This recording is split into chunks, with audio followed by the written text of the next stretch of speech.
Welcome back to the Ed Show. President Obama named a moderate, Republican-appointed judge to the Supreme Court on Monday. The conservative attack machine called Judge Sotomayor racist, an activist, and not very smart. Now, that was just the first 24 hours. Do Republicans really want to single out Sotomayor for her race? The White House responded with a press release today called What They're Saying About Sonia Sotomayor. It quoted Republicans praising Sotomayor's, quote, non-ideological approach to the law. Now, this is, you have to ask the question, is this really the time to placate the right? What's the White House strategy here? Joining me now is David Corn, Washington Bureau Chief for Mother Jones. David, good to have you with us tonight. Okay, we've been, 48 hours, 72 hours in that framework. Who's winning the PR battle right now?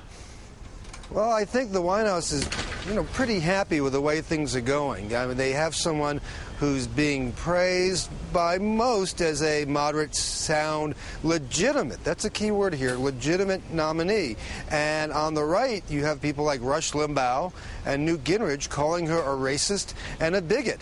You see somewhat of a split on the right between people like Ed Rollins, who was Reagan's, political director and ran Mike Huckabee's campaign, who said today, listen, this is an accomplished woman. It's a wonderful story, her life story. We shouldn't be attacking her. And then those on the right, like Rush Limbaugh, who want her head on a platter. And you see the Republicans in the Senate, who really are the only ones who matter because they have a vote, sort of caught between two sides, between what you might call reasonable Republicans and conservatives and base-minded Republicans who want an anti-Sotomayor campaign. But, David, why would the White House go so far to quote Republicans? Do they need Republicans on board to get this thing done?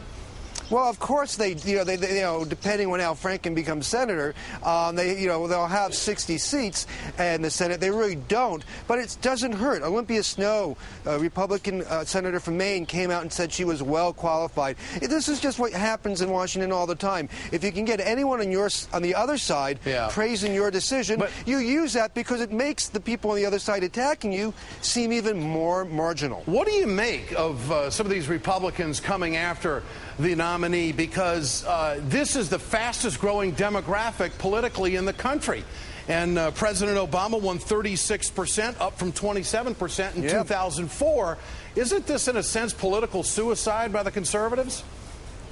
I think it is in a lot of ways. I don't know what calculation they're making, but, some of them are caught between a trade-off. If they do nothing against her, if they don't oppose her, they're going to really tick off their base, which is smaller than it ever was, but they still need it. But if they go after her, they'll alienate this growing Hispanic bloc of voters. Yeah. So what to do? And I think the proclivity of some on the right, not all, is to not worry about minority voters in any major way and just go for the red meat. In that case, you just attack whoever Obama puts forward as a liberal activist. David Corn, good to have you with us tonight. Washington Bureau Chief of Mother Jones. We should point out that there is one Republican senator tonight who is saying that he will not support the nominee, and that is Kansas's Pat Roberts. He's already saying that he will not support her.